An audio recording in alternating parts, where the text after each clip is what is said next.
back to Oops, I Planned It Again. My name is Courtney, and in today's video, we are going to be covering beginner-friendly houseplants that are not pothos or snake plants, even though I absolutely love those plants and they have a special place in my heart. But I wanted to give you some other options for plants that are easy care and they're also rewarding. That's what I think of when I was a beginner plant person. I'm like, what was rewarding and also was easy to care for?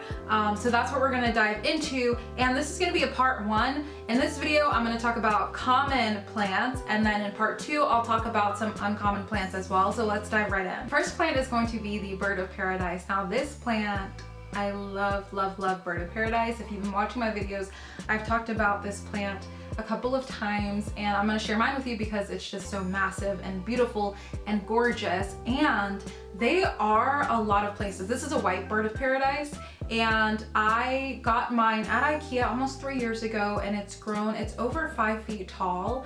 I water it like once a month in the shower, and it's sprouting out a new leaf right now.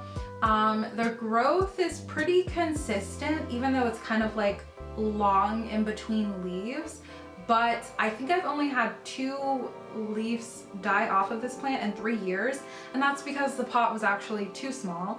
And once I repotted it, it gave me 2 new leaves, which makes me very, very happy. Now, this plant is one that I feel like is probably one of the most rewarding because of how big and dramatic and beautiful and gorgeous it can get.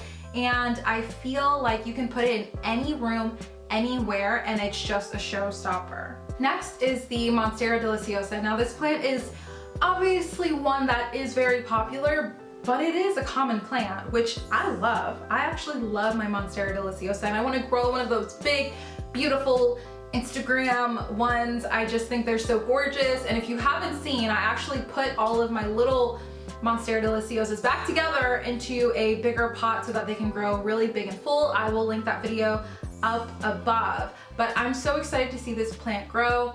Care is really easy for me, and one of the main reasons why I split my plant up in the first place a couple months ago is that it wasn't doing great, but I think that had more to do with lighting, and I had moved it around a couple of places trying to get the aesthetic of what I wanted to look like in my house instead of just giving it what it actually needed. But I separated them, everything grew, everything's great, and now I put them back together and I'm so happy with the way that it looks, and I just cannot wait to see how big this plant grows. So I like to put my bigger plants in the shower when I can. Sometimes they're kind of heavy and I just don't feel like it, but most of the time I like to shower my plants, and that's once every other week. If not, I'm just going to be pouring water, and they have a saucer at the bottom. And another thing that I love about the MONSTERA DELICIOSA is that it's really easy to propagate. With mine, I have only done split propagation, meaning I pulled it apart from the roots and just put them in their own little pots, and they grew perfectly fine. But you can water propagate, moss, you can do any type of propagation with them, which I love because that means you can create more plants, which is always better. Next up is the HOYA Crimson Princess. Now, Hoyas are technically succulents. I don't love succulents, but Hoyas are technically succulents, and you know, but they're like tropical. So I feel like they serve that purpose of the look and the desire of like a really full plant, and they're really easy to take care for. The one thing that I really love about my HOYA Crimson Princesses, because I have a lot of them, but I think I'm gonna put them back together in one pot. If you think I should put them all back together in one pot, comment that below. I'm kind of thinking that for the winter time. Is that you can tell when they need water because the leaves will, you know, just fold up. They'll be really soft and almost, well, they're kind of empty. That's really what it is. So you can tell when it needs water, which I love about a plant. For me, that makes it easy to care for. I don't have to constantly think about like, oh, did I water this? Did I water this? The leaves are literally telling me, and that's true for most plants, I think, but especially the HOYA Crimson Princess. Number 4 is the Heartleaf Philodendron. Now I have 2 Heartleaf Philodendron, well, I have more than 2, but these ones are the ones that are a solid color. I have the green Heartleaf Philodendron and the lemon lime Heartleaf Philodendron. Now these 2 plants are in hanging baskets for me. One, I took the hanging structure off and I put it on a little stool because I didn't have any more room to hang in my little area. And then the other one is right here, and these are literally, they're so easy to grow. They're easy to propagate. I have so many in water. You can just throw them in water. I have some in moss. They just are so easy to take care of. The ones in my hanging baskets, I water them maybe every 2 to 3 weeks, and I do throw them all in the shower just because I feel like that's the easiest way to water hanging baskets for me, because upstairs in my house, I have carpet upstairs, and just watering big plants like that and trying to bottom all that stuff, I'm not doing it. So I just put them all in the shower at the same time, and I just let them sit there. They kind of sit there all day because I mostly forget about them in my guest bathroom, and then I eventually get them out.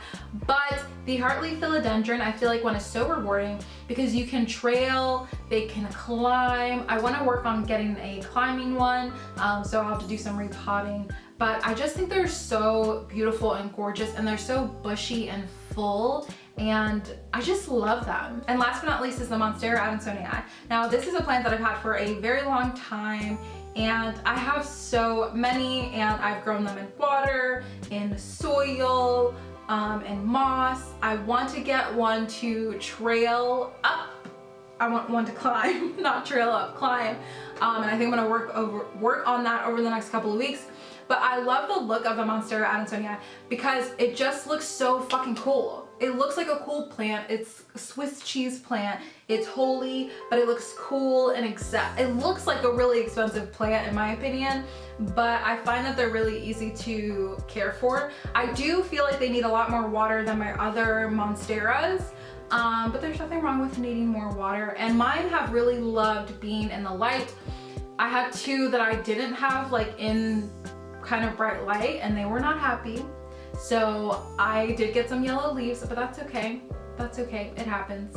But I am gonna repot those, and I kind of want to put them together in a big pot and make them climb. And hopefully I'm able to show that to you in a video. If you want to see a video of me doing that and hopefully succeeding, comment below. And with that being said, I want you to make sure that you thumbs up this video and make sure you subscribe so you can see part 2 where I talk about beginner friendly, uncommon houseplants that I think you're gonna absolutely love.